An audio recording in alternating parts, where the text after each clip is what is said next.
This is Mouth Media Network, the business of being heard.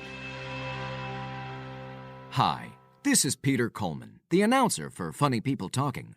My one wish is to have a DeLorean with a time machine in it.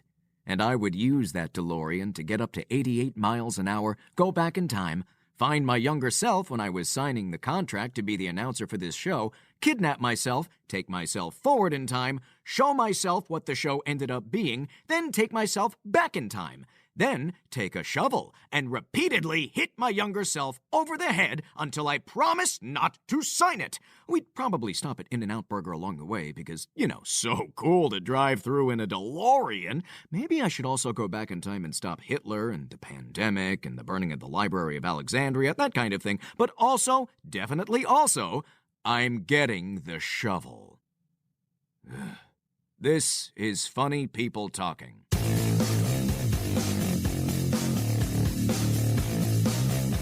Hi, I'm John Coons. I'm a musician, and I'd rather be writing Andrew Lloyd Webber /fic than listening to Funny People Talking. I'm Matt Aument, a musician, and I would rather watch the edit of the movie Cats where they gave everybody buttholes than listen to Funny People Talking.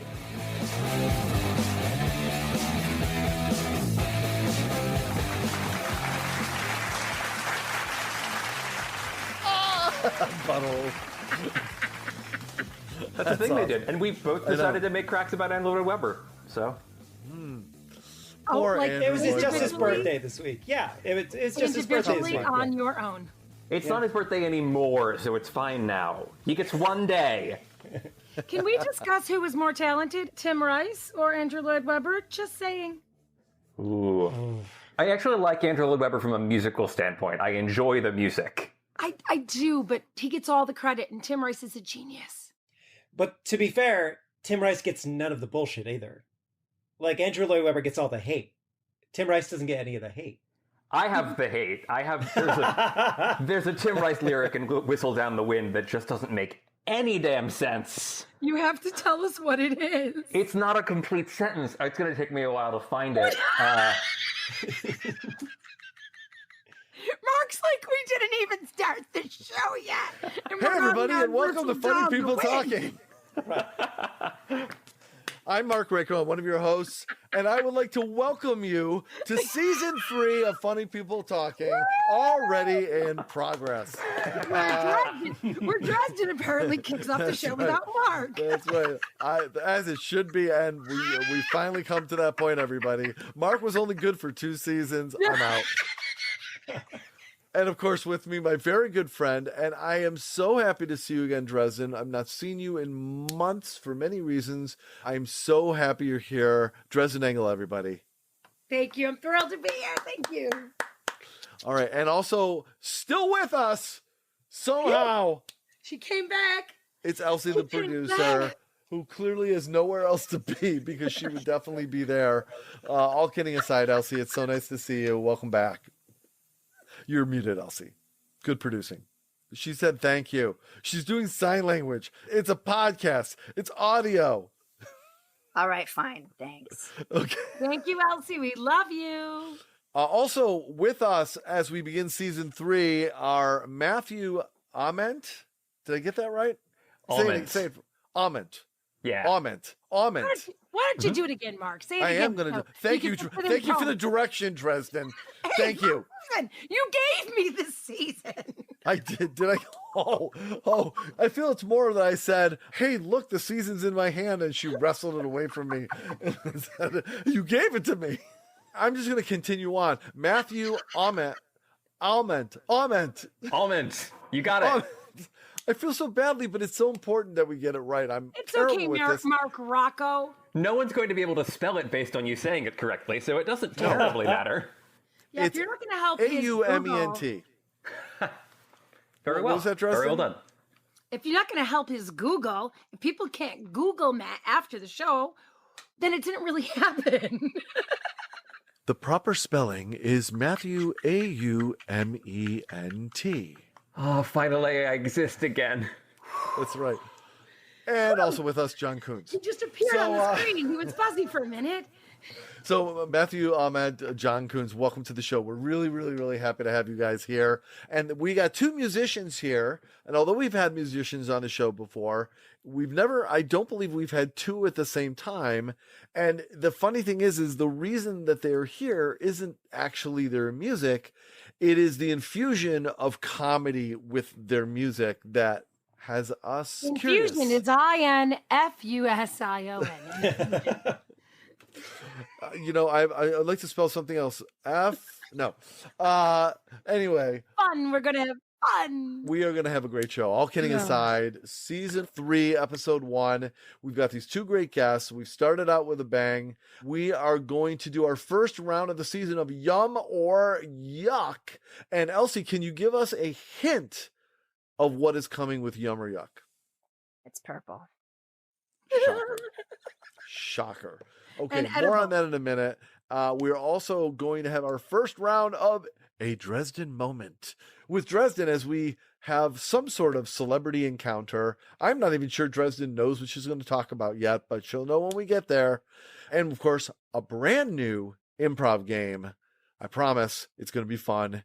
Plus, we'll learn all about Matt and John and their music and their comedy and why we couldn't live with just one of them on the show.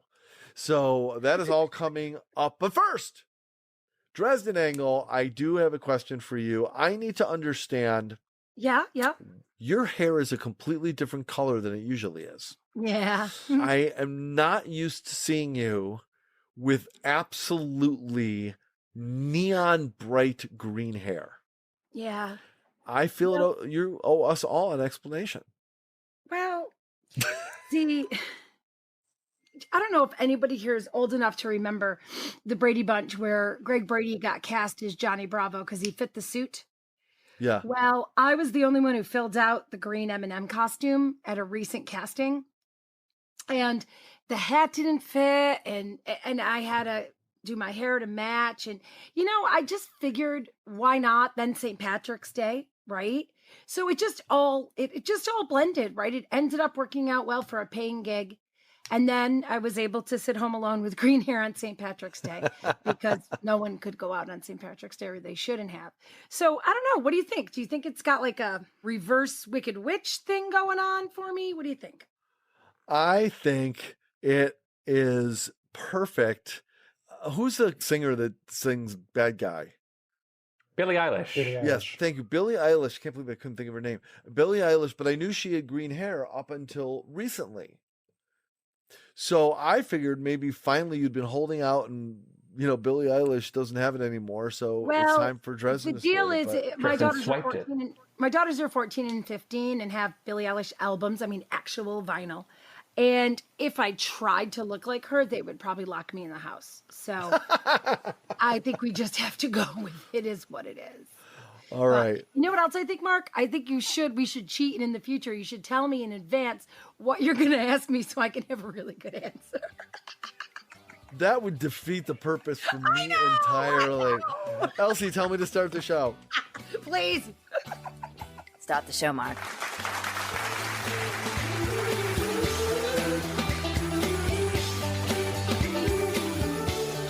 From the Mouth Media Network studios in New York City, this is Funny People Talking with Mark Rako, Dresden Angle, and Elsie.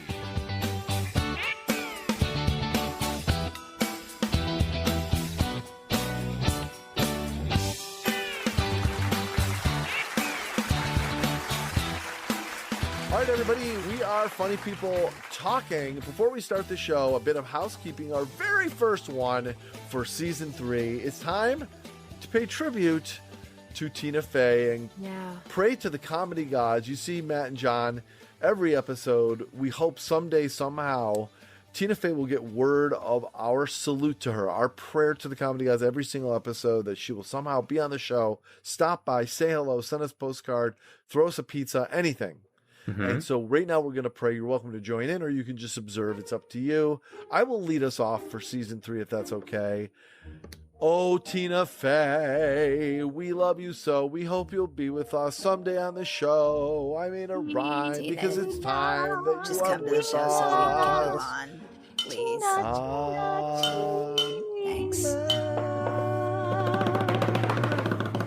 Wow, we made music with some sort of triad. Percussion. We had percussion. I know. Very nice. Thank you very much, everybody. Okay.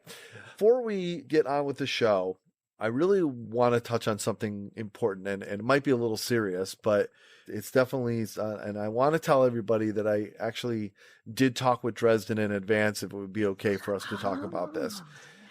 We haven't seen Dresden in a while, and we decided to pause the show. Part of it was because we were going to move to season 3 and the holidays and everything like that. But part of it is that, without telling the story for her, COVID became reality for Dresden and her family in a very, very real way.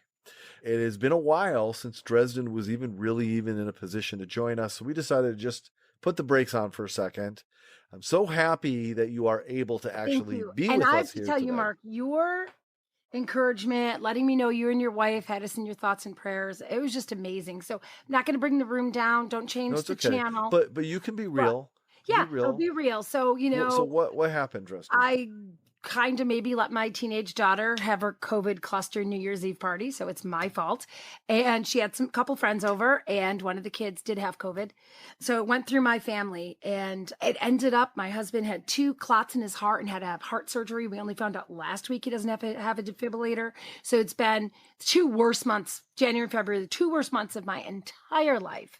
And then even my daughter, heart problems. So before she could even go back and play sports, even PE at school, she had a full cardio workup at 15. So now we're finding out that Mrs. Rona, is really hurting our hearts too, right? Literally, not just figuratively. There's still so much we're learning. So everybody just be so careful, so careful. Yeah. So pretty much 2 months of my life, lost. And anybody who has a whole family with it, when the parents are that sick, they can't take care of the kids. Literally, the 3rd time my husband got rushed to the hospital, I couldn't even help meet the ambulance at the door because I was so sick from the COVID. So kind of a downer, but that's why we took a break, because that's why we're also on Zoom, right? So it's a reality. Yeah. It's affected us all in one way or another, or times a million. So I'm thrilled to be back, thrilled to be laughing, and I'm on the other side of it. So yay, here we are. Yay. Okay. Without belaboring the point, there's 2 things. One thing I'd like to say and one thing I'd like to ask, if that's okay with you.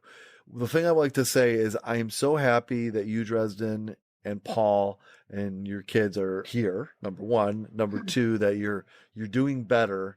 And I'm really sorry that you've all gone through this. And I'm very grateful for you sharing a little bit of it here. Thank you, my friend. It means a lot that you're well enough. The second, I wanted to ask you if you're willing to share, how, if at all, has the reality hitting you in a very personal way, if at all, changed your outlook on how you may proselytize being careful to other people, the types of activities that you're willing to engage in, how you may even run your office, what you will let your kids do? How has this changed life going forward for you, if at all? We were already being careful. We were thinking erroneously that kids who weren't in school full time might be okay. So that's where I was wrong. I was so careful around adults. I wasn't careful enough around kids. So just in general, so many people had it in January, right? Don't we all realize we all knew so many people had it in January? And to think we all freaked out a year ago when Tom Hanks got it. And now we all know 10 people who've had it. So I continue to be careful. I continue to, unfortunately, it hurts my heart when I have friends who are on social media saying not getting vaccinated, not wearing a mask, going to Miami for spring break, right? So it scares me maybe even more. I knew it was real, but for anybody who's had it or has a close friend who's had it, it's really, really real. So thank you. Thank you everybody for the support. And I, send hugs out to everybody who's had it and had it worse. All right. Thank you for sharing. John and Matt, how are you guys doing related to the pandemic? Have you guys survived okay? Have either one of you been sick? Are you okay? What's going on? We know what it's done to your industry, unfortunately. Yeah. What industry? What yeah. Music is not a thing anymore. Yeah. Well, I got lucky because I'm a teacher, and so I got vaccinated. So I'm vaccinated, which is great. Wow. It's the first time working with kids will ever have kept me from getting sick, as opposed to just getting me sick. So I got lucky. And where are you located, guys?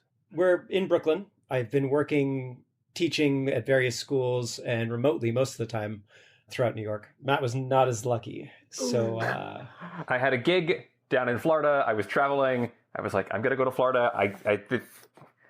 Okay, it's happening. And I got COVID in Florida.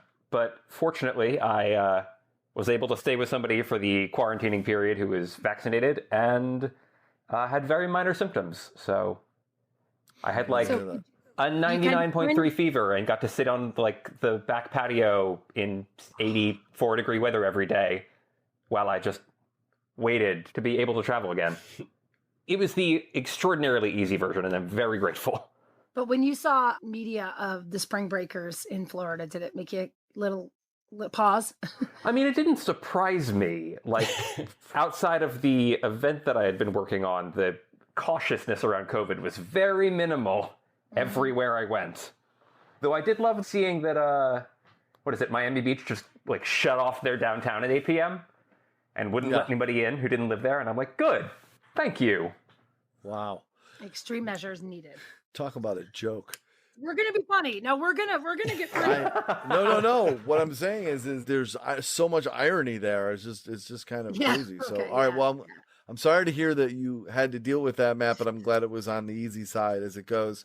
I wish you both. My wife is also a performing arts teacher, and she runs a not-for-profit to bring performing arts to kids and to seniors and veterans called AHA Broadway. I understand it's a struggle, but don't worry, your day is coming. Your day is coming. All right, Dresden, thank you for sharing. I'm sorry. Thank you guys for the support. I appreciate it so much. All right, let's turn the mic over to Elsie. Let's change the channel for a second. And it is our first edition of Yum or Yuck. Oh, okay. So Yum or Yuck. Oh, I'm sorry, Elsie. Did you want to comment on the COVID situation? I didn't mean to bypass you on that. No. Okay.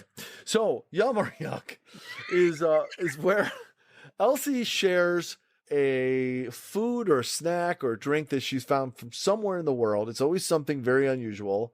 Because of social distancing, obviously we're all in different locations, so she can't share it with us, so we can just admire from afar as she tastes and describes and rates a purple snack that apparently is from Asia somewhere, and then she rates it on a scale of chickens. As part of our tradition on the show, Elsie, what have you got for Yum or Yuck for our episode 1 of season 3? She was baking, she's cantankerous, and her cat's an adjustment. She's the producer, it's Elsie. So these are Lay's chips from China. And it's a purple bag, and that's all you gotta do to sell me on something. These are taro chips, because I read the back. And there's a, Google Translator thing that helps me read it because I don't know how to read Chinese. So I'm trying to get into this bag of Fort Knox here. Hang on. Oh, okay. So, all right. I got a chip. It's good. I don't know. You can't. It just looks like a regular corn chip. It's like a tortilla chip kind of looking thing, but it's got little veins of pinkish purple in them. But it's also a little bit translucent, sort of. Not, Sounds and now like I'm going to eating a crunchy jellyfish. I was going to say both qualities I look for in a chip. But it smells like a regular chip. Oh, So really? I'm going to eat it now and tell you how it is. 1, 2, 3, go. It sounds delicious. It's good. Yeah. Yeah. It tastes, it's kind of sweet. Yeah. Yeah. What did you Sweet. think it was going to taste like? Based on your Have you Google ever- translation. Well, have you ever gone to dim sum and gotten like the taro root, those little cakes made out of taro? Yeah. No, I'm not classy. Well- but the gentlemen are nodding, so Well, they're anyway, it doesn't taste like that. It's actually the Have you ever gotten cotton candy at an animal-free circus? Well, it doesn't it's taste opposite of that, exactly. Oh, I want well. The thing is, but You know, like, you get taro at that thing. So that's what I thought it would taste like. And it's not. So I'm letting all of you know, if you don't like that thing at the dim sum, you might like them. So don't let the taro turn you off. So, but they're a little sweet and salty and a little bit of pepper. That was my nickname in college. Sorry. Sweet and salty and peppery. Yeah. And they're a good crunch. So yeah. And I'd give them like 68 out of 72 chickens. Wow. That's not bad. That's a lot. That's not bad. Why the deduction, Elsie? I was like a waiter. I came over to her right as she was about to eat and asked her a question. So, because they're not like addictive. They're good, but I could put the bag down. Gotcha. By the way, sweet and salt and peppery, wasn't that the trio that Salt and Pepper used to be a part of until they got rid of it? Like the fifth Beatle, Pepper was the Sweet was the Sweet. She couldn't find her way in the Spice Girls. She couldn't find her way in Salt and Pepper. Well, she she went off to do a solo act. Oh my God. That's All really right. good. It's really good. She did a series of diabetes ads. Okay. Elsie, thank you for that. For that lovely Diabetes. tarot reading. Diabetes. A tarot reading? It's a beautiful tarot reading. Oh, wow. Ba-dum-bum. John Coons, everybody. All right, Elsie, thank you very much for that. We're going to take a quick break. When we come back, it's going to be a Dresden moment and then our improv game right after this.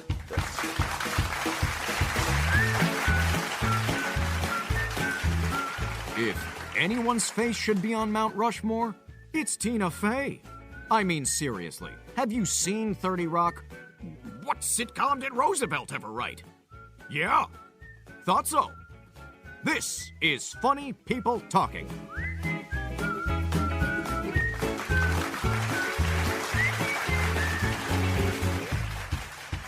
All right, Dresden. Our very first Dresden moment of the season. You got to know, guys, Dresden is a PR guru who's had many, many interactions with various celebrities. There's always a story to tell. We call them Dresden moments. And now, it's time for Dresden Moments. So, Dresden, what have you decided to debut season 3 with? I think because I have musicians, I need to go with musician story. Okay. So let's see. Gentlemen, would you like it to be, and if you don't know either of these gentlemen, I might have to just like cry a little because I'm old and you're not. Eddie Money or Graham Nash? Wait, did I see an Eddie Money poster behind you? You mean his first album? Ooh. Do you mean I think that might be the sign. biography that I wrote? That one? I want to know about the person you have a like 6 or 7 foot tall poster of behind you. Yes. Do you know Dresden it? worked with Eddie Money. Eddie Money was 2 Tickets to Paradise, right? He was, yes. Yeah. All right. See, I got it. Okay. Take me home tonight. Oh, yeah. Okay. Uh-huh. Yeah. So you want him or Graham Nash of Crosby, Stills and Nash? I want Eddie Money because there's a 7 foot tall poster of him behind you. So I have so many Eddie And Money he looks stories. great in it. I'm And I so don't curious. know if I don't think there's so many that if you had to think, Mark and Elsie, I've told how he almost got me arrested for the rest of my life because of how much marijuana he left in my car. Okay. You covered that, right? I don't remember that story. No, actually. you don't remember that one? Nope. Well, so anyway, gentlemen, just to let you know, I had the incredible fortune of helping Eddie Money develop his musical for stage. And it was going to go on national tour, et cetera, et cetera. And then unfortunately he got ill and did pass away in 2019. But he also cast me as his mom. I got to play his mom from the years of 68 to 82 on stage with a younger version of Eddie. Eddie was the narrator in the show and came out and did some guest singing as well. So I got to live out my college fantasy of singing into my hairbrush, the But he also did 28 interviews for me to promote the show. And I say me, I did it for him, actually. And he would just randomly leave stuff in my car and say, I'll get it tomorrow. Well, this one day he goes, I'm just going to leave something under the seat. I'm flying to Vegas real quick for a concert. And then you'll pick me up at the airport tomorrow or in 2 days or whatever. And so I'm so naive. A colleague of mine goes to get something out of my car and he just said, oh, it was like apparently a gallon-sized bag bulging full of weed is a lot. What do I know about these things? So I don't know. What would I have told the cop? No, really, an 80s, 70s rock star. It's medicinal. Right. Yeah. Anyway, It's for an entire hospital, but it's medicinal. I have Eddie stories forever, but I'm, just really all I, should say and need to say is he was a gem. He was talented. He was kind to people. And he said that everybody in the cast made his dream come true with the musical, but really he made a lot of our dreams come true. So it was pretty fabulous. And I'm so glad that, months before he died, he was able to see his dream of his biopic musical happen. So Yay. Gentlemen, That's have you special. had experiences where you've been able to work with one of your idols? I got to work with Ben Folds actually on Wow. a series of concerts, which was really, really fun. So he was doing a tour with some different American symphonies. So I got to do the kind of crossover, like do backup singing stuff. And then on one of the songs, there was a big opera solo. So I got to sing crazy high opera notes while Ben Folds is going to town. And our backup band is like the Pittsburgh Symphony. So it's like, yeah. Oh, so you've had some pinch me moments. Wow. A A few. John moment. And John it's not moment. all about the fact that they're stars, but if it's somebody who you respect as a musician, then wow, right? John, Exactly. John, this is very unfair and possibly unhealthy for me to ask you this. Not unhealthy for me, unhealthy for John. How much do you think you could pull out a high opera note right now? Oh, well, let's see if my speakers can handle this. I thought you were going to say,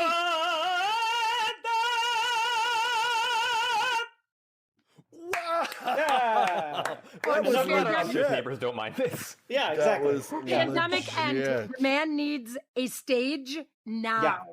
Wow. When you said, let me see, I thought you were going to say, get somebody in my apartment to pinch me so I could hit the high note. Where did you train, Wow. sir? Where did you train? The illustrious University of Southern Maine. Well, of course. Of course, everyone knows it. I was very lucky to have a very, very legit, wonderful music teacher who had a massive opera career, and then his wife liked the Maine coast, so he retired there. Malcolm Smith. And Thank I know you. I'm not supposed to be interviewing yet till later in the show. I'm throwing off Mark's format, so he's going to kill me. So I'll continue. Matt, have you ever had any experience? So I'm gonna I'm fired. This is my last show of season 3, guys. It's been so great meeting you. She's not a big celebrity, but she had done a bunch of musicals that I really liked, particularly Caroline or Change. There's this actress, Tanya Pinkins, and I got to she did like a cabaret show in New York, and I played for it. And she came over to my apartment to rehearse. And she's doing all of these songs that she's like, I'm never going to play these parts. I just want to do these songs for it. And she excuses herself to the restroom while doing one of the numbers. And she's doing Rose's turn. And while she's peeing, she's in my bathroom practicing the lines, trying out different deliveries. Hi there. My name's Rose. What's your? My name's Rose. And she comes out of the bathroom, steps into my kitchen, puts a hand on the counter. So is this your first time having a diva rehearsal? It's amazing! And I had to say yes. I don't know whether I had or not, but you can't say no to that question when she asks you. None of my rehearsals have this defined what a diva rehearsal is. Exactly. It's like I thought I had one, but now I know that I actually have. Wow, so cool. Thank you both for sharing. This is our extended cut of a Dresden moment, and I love it. I love it. All right. Thank you, Dresden. Thank you, Matt. Thank you, John. Moment. That's right. I love it so much. Oh, I'm sorry. A Matt moment. All right. There we go. Thank It's you, guys. alliterative. It is. Eminem. Okay, guys. Thank you. All right. It is time for... And now, an improvisational comedy game.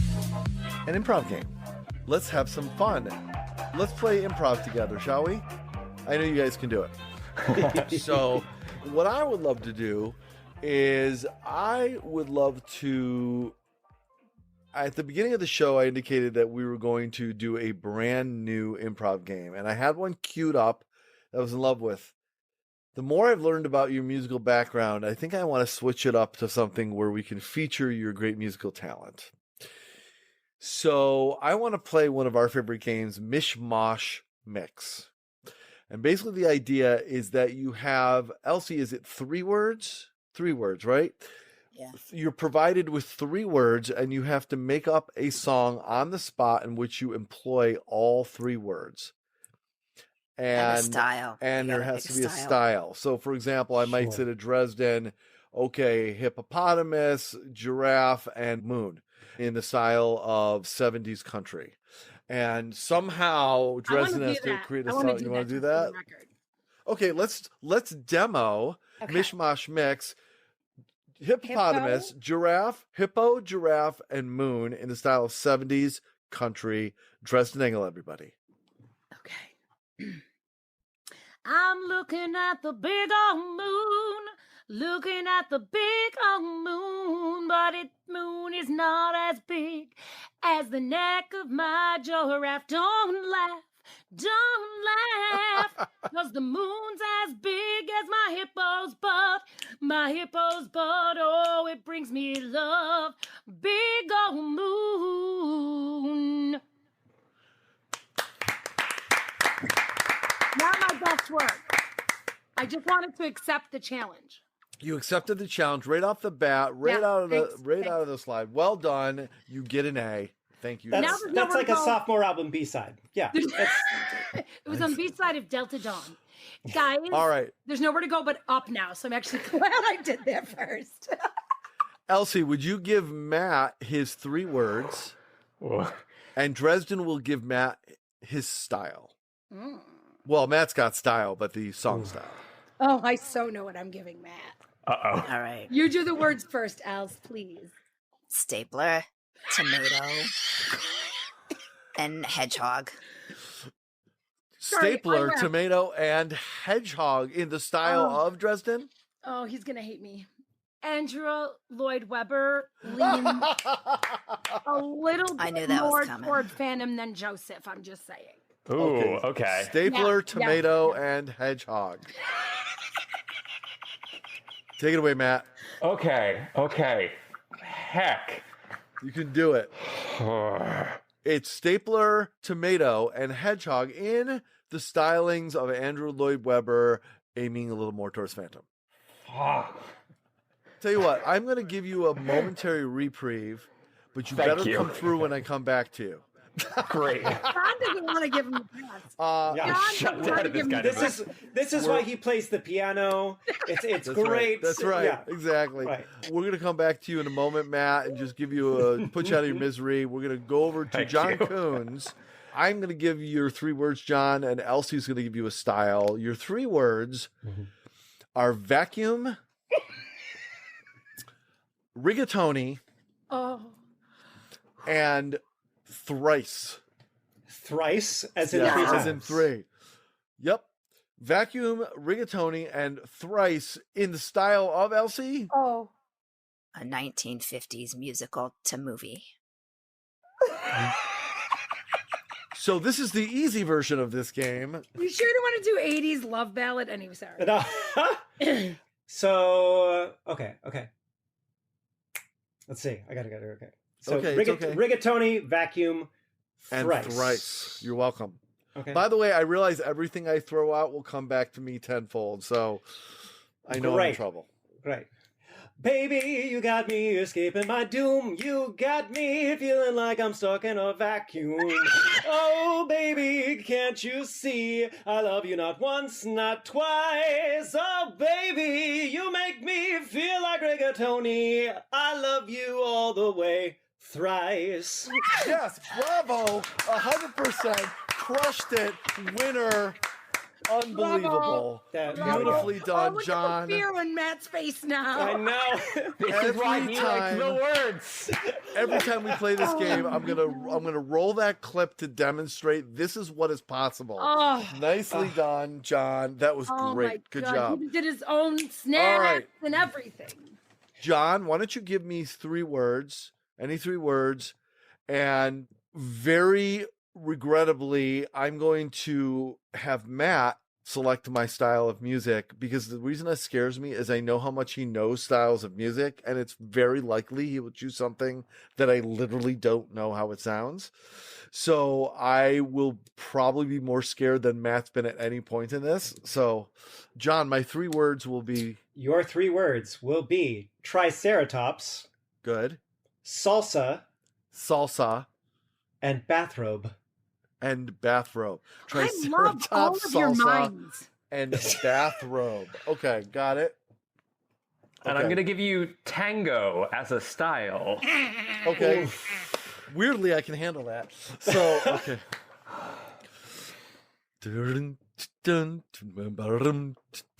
I went out in my bathrobe. I didn't know what my bathrobe had in the pocket. In the pocket, it was a triceratops. I didn't know my kid played with dinosaurs. It was a toy. Triceratops. What was the other word? I don't remember the other word. I realized that in the other pocket was salsa, not the dance. It was a snack. It was salsa, not the dance. It was a snack. There were also crackers. Ba-dum. That was a song. That was a tango. A triceratops.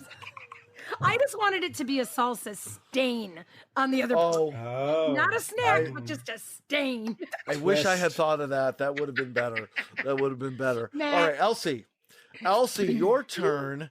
And Elsie, I'll tell you what. I got an idea. This is a little off our usual way of doing it, but just to add the level of difficulty, this may not sound like it is, but I think it is.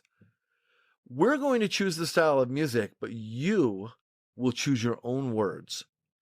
You mean I have to do the same words I gave Matt? Or are you saying make up new words? I'm confused. No, I'm saying use the ones you gave Matt, the original ones you gave Matt. Okay. And I want you to do this in the style of Vanilla Ice. Okay. Vanilla Ice type hip hop or whatever it is. So what were the three words again? They were tomato, stapler, yeah, and hedgehog. and hedgehog in the style of Vanilla Ice like rap. All or right. hip hop or whatever the hell it was. All right. So, of course, we're going to go dun dun dun da da dun dun. Dun dun dun da da dun dun. Tomato. My tomato. Do not use that stapler. Tomato.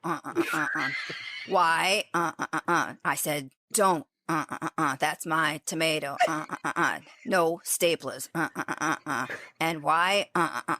You keep asking. So I'll answer. 'Cause you won't give up. Don't staple my tomato. 'Cause it's my hedgehog's food.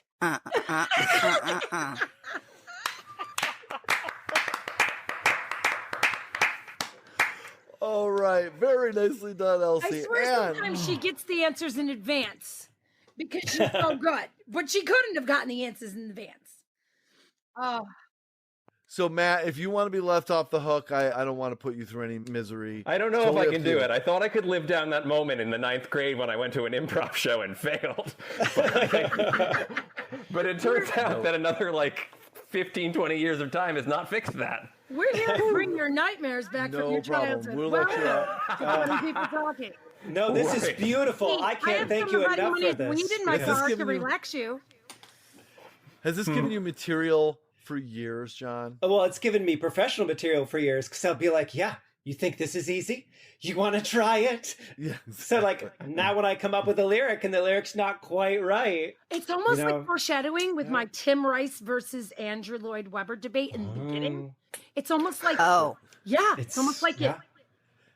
I want to hear the Tim Rice lyric that's not good. Oh, yeah. Ooh, yeah. From the wind. Hold on, I'm going to find it. And I love that mustaches are back. They're pretty fabulous. You know how in the movies pilots always have mustaches? Is that a thing? Well, they're actually not Really? allowed to have facial hair Because of the drag? because of the yes, it's drag. It's wind shear. No, Right. it's actually so that the oxygen masks will always fit as snugly as possible on they're the pilot. Oh, wow. I just busted a vocal cord. That was Oh my really God. funny. Are you okay? I found the lyric. It's the bridge of Okay. Whistle Down the Wind. Okay. Okay. Make it clear and strong, so the whole night long, every signal that you send, until the very end, I will not abandon you, my precious friend. It just stops the sentence in the middle and doesn't finish it. Can you do it one more time? Yeah. Make it clear and strong, so the whole night long, every signal that you send until the very end, I will not abandon you, my precious friend. You're right. And then he abandons them. He abandons the sentence. That's what I mean. I just don't know what that means. It's bothered me for a decade. I wonder if when he wrote it, he actually goes like, this is brilliant. I'm going to abandon the sentence. And it's like, he's not abandoning the front. It's a meta lyric. It is broadly like comforting. I feel comforted by it, but I don't know what it means. It didn't say anything. I have mutual friends with Sir Tim Rice. I'm going to get to the bottom of this. Wow. Update in a future show, everybody. This is the investigative journalism that we want to see in the world. Because we're often thought of that way, by the way. When I did meet him through this mutual friend, I was able to rattle off like 3 of his most brilliant lyrics ever. And this was 4. This was no. Now I have to come with a negative. So luckily, I've already buttered him up. Dresden, now I'm going to get an email or a letter from Tim Rice that says, you couldn't make a lyric out of Love, Rock, and World. Get off my back. And you couldn't make a song out of Hedgehog, Stapler, and Tomato. Oh, boy. You know, I want to challenge you, Matt, on your own. No. I'm here for you, Matt. Mama's got you. Will you stop it, Dresden? You're making me like I'm the bad guy here. Matt, I want to challenge you on your own time, in your own way, at some point to write a song using those 3 words in some way. You don't even have to share it with the world, just for your own self to just work it out. How about our last show of season 3? I'll do it. I'll show it to John. All right. We'll see from there. I invite you, reach out at any point if you have done that and you're satisfied sharing it. And you can either perform it live or you can record it in whatever comfortable, easy way there is for you, whatever makes you the most comfortable, and come back and share it with us as your moment of redemption. Okay. I can do that. He gets to pick the genre? You can pick the genre. You just have to incorporate the words stapler, tomato, and hedgehog somehow into the song. Mm-hmm. And since you will have time to work it out, it needs to be good. Okay. I can do this. Funny People Talking is all about second chances. That's right. We're about the people. The more you know. Okay, so that's my second time doing that today. It's a good callback. Let's take a quick break. Give everyone a chance to collect themselves. Wipe the sweat off and a little bit of the blood, and then when we come back, we're going to learn much more about. But I don't know what more there is to learn. I feel like we've learned it all at this point. No, we're still going to find out new levels and a funny song from Matt and John right after this. Make sure to follow us on Instagram at Funny People Talking and Elsie at Elsie the Producer. And please, for the love of all that is holy, subscribe to the show and leave us a damn review and a really, really good rating on iTunes. Pretty please? Thank you.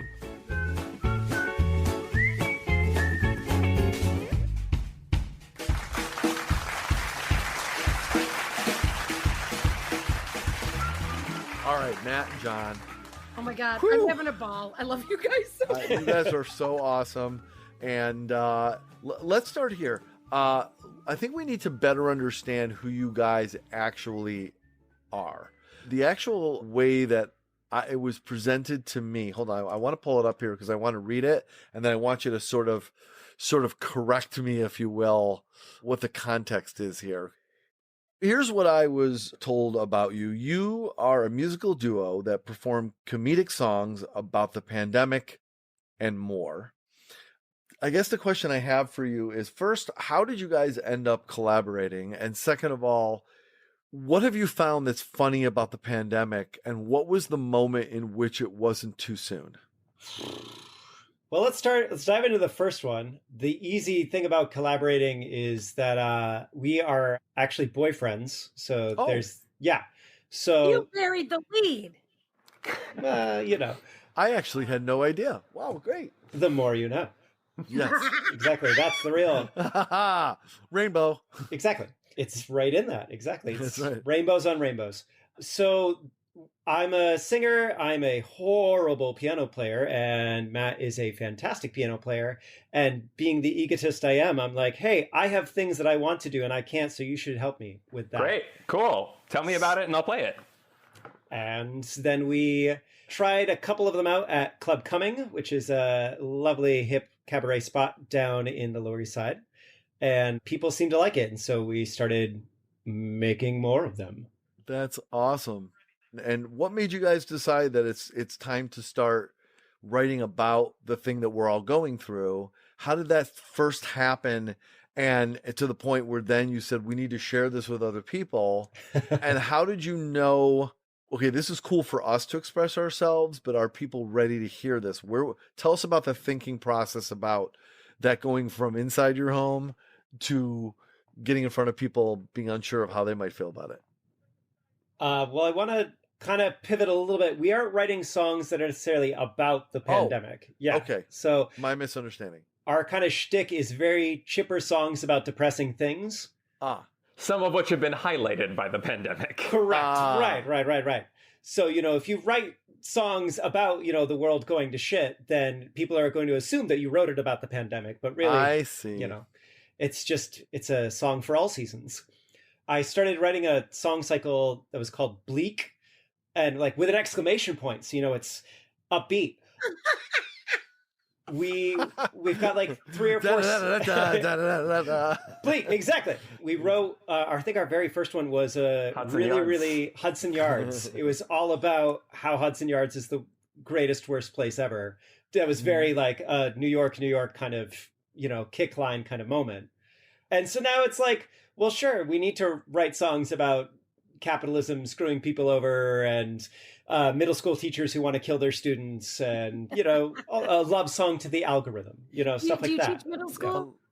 I teach all ages, including middle school, and I cannot any coincidence to real imagined people, completely coincidental, blah blah blah. That disclaimer. I love all of my students.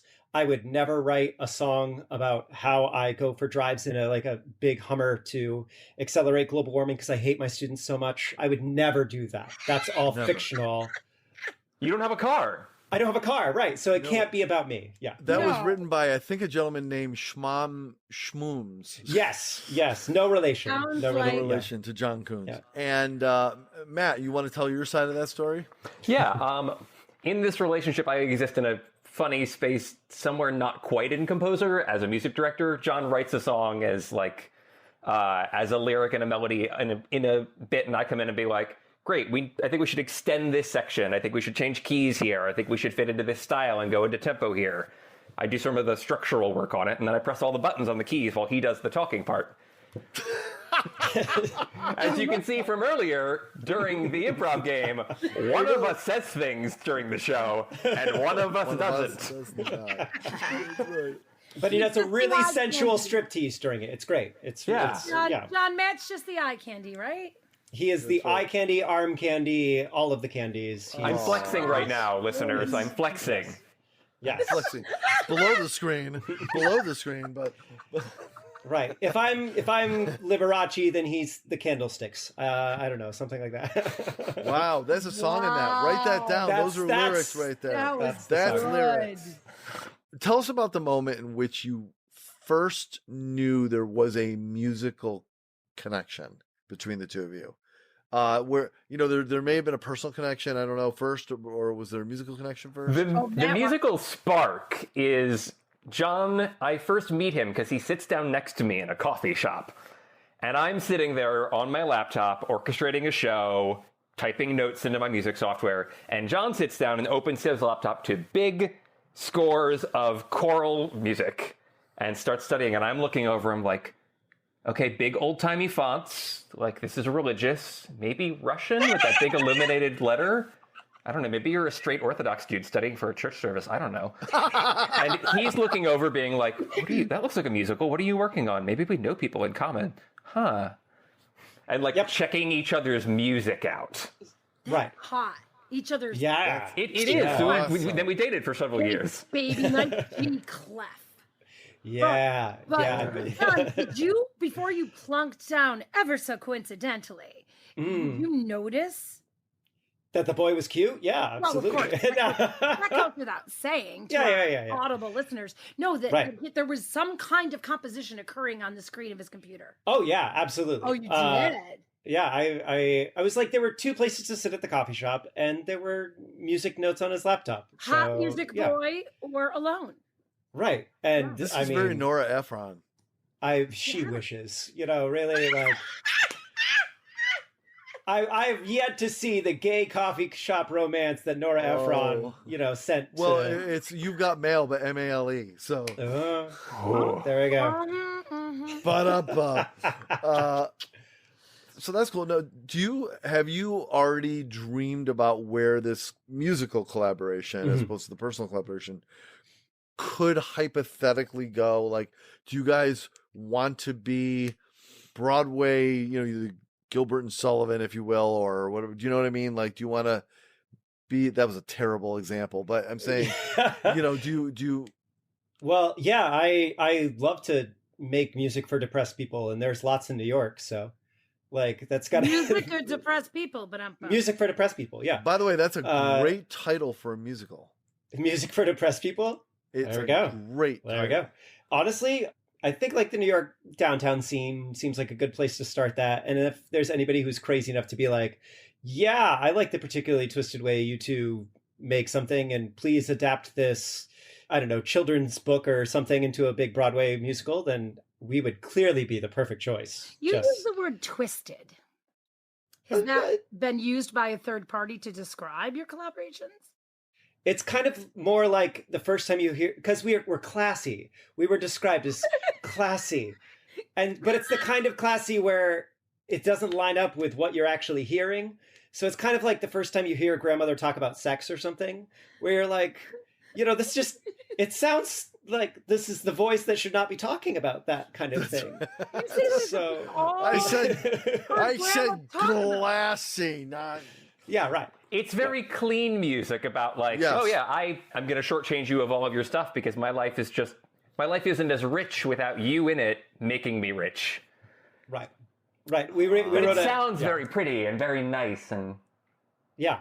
So it's like there'll be some stuff that sounds like it could be out of a little opera, or there'll be some stuff that we write that sounds like it could be like a, really heartfelt soul inspirational song. And the words themselves are just completely I'm contributing to global warming intentionally despite people's future because I don't like them. Yeah, exactly. So do you think this year, this past crazy year, has changed the music you want to present publicly forever? I'm just doubling down on it. I think it's like, oh yeah, it's like songs that are about horrible things are never going to go out of style. Like, You've actually written more of them during the pandemic than before it. It's true. You've had more ideas per time.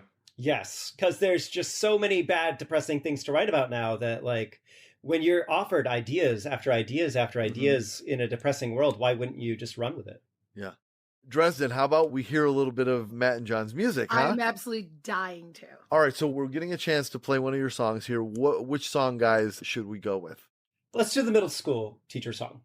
Okay, so what inspired this? Was this your own teaching that inspired this, John? Is this about a Hummer?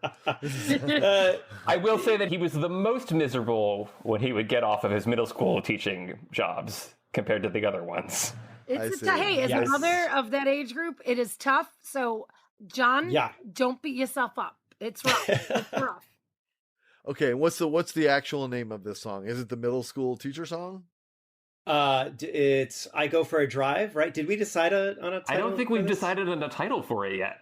Yeah, How about we decide it after we played the song?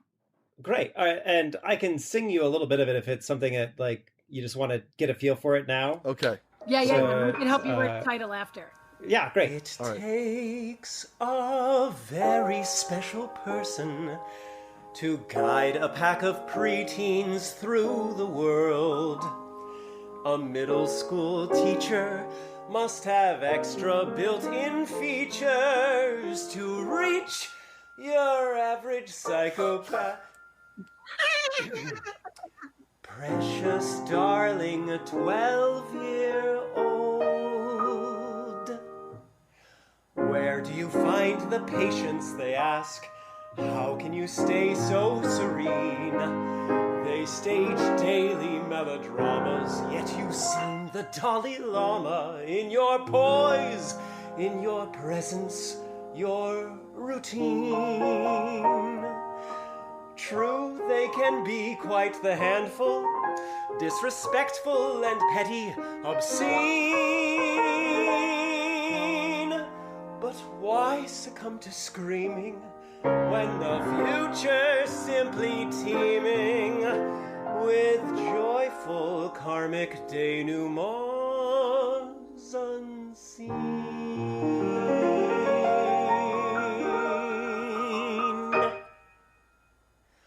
When I get the urge to cultivate a curricular grudge, I simply remember the earth is on the verge, and then I give a little nudge. I go for a ride in my gas guzzling SUV. One more tank of carbon dioxide makes a calmer teacher out of me. Yes, it all started one night after a long day of teaching. I was in my garage letting my car run, and just before the haze overtook me, I thought, wait. Okay, how One of about my favorite parts of this is while we were listening to the music, Matt is playing the song with his hands in the air. Was he He's though? just- I didn't know if he was doing that. Yeah? Yeah, I'm fingering along to it. That's amazing. It was either that or an Adam Sandler impression. So It's I long to be involved, and because I don't have an instrument in front of me, I just am left with like air instruments to fake my way through. you know, no one ever does air piano. What about until Air now? guitar, maybe. I Yeah. actually defer to the air harp most of the time. Yeah, I don't know. Two how you hands spell it. parallel in front of me, pulling little strings. I don't know if anybody else thought of a song, but Poised, Precious, Middle School Darlings. Oh, that's good. That's good. A little alliteration. Well, because he used all those words. Right. Exactly. Very nice. Well, congratulations. Or Poised and Precious preteens, but you never said preteens, so no. La.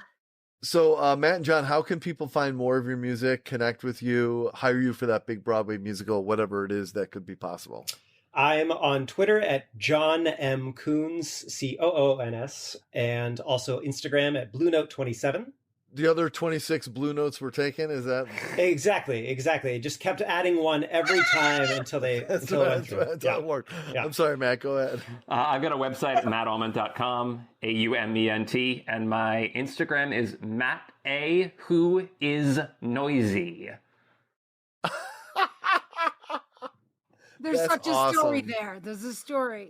I just couldn't think of anything good, and I've over time decided just to pick something kind of weird instead. So And because you were so original, you didn't have to say who is Noisy 27.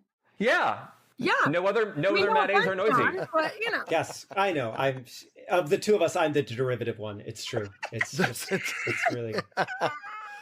All right, well, Matt and John, Oh, so much fun being with you. Thank you for joining us. I hope you had a good time. Thank you Yeah. so much Anyway. for having us And, on. uh, Yeah. So It's fun. And we wish you the very best. And we're looking forward someday, Matt, all kidding aside, if you decide to come back with a song, your moment of redemption, we will make the stage yours here. Great. The microphone is yours, okay? It's totally up to you. Okay. All right, guys. Matt and John, good luck to you. Thanks for being on the show. That's it, everybody, Thank for you this both so much. Thanks for episode. having us, y'all. Launching season 3 of Funny People Talking. What a journey it was for sure. Thanks everybody for joining us. We'll see you for another great show where we have this awesome comedian going to join us. I'm feeling that's going to be a really incredible show named Chris Murphy. I'm so excited to have that interview. Can't wait. So join us next time. Until then, for Dresden Angle. Ciao. Love you guys. Ciao, baby. And Elsie, the producer. Thanks a lot. All right, Elsie. I'm Mark Rako. Have a great day, everybody. Bye-bye. Oh, by the way, stay funny.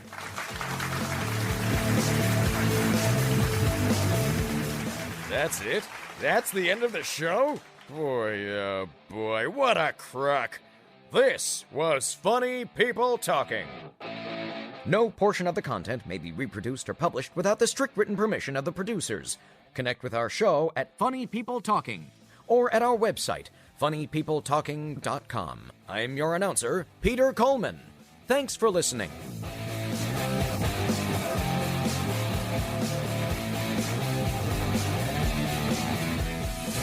This is Mouth Media Network, the business of being heard.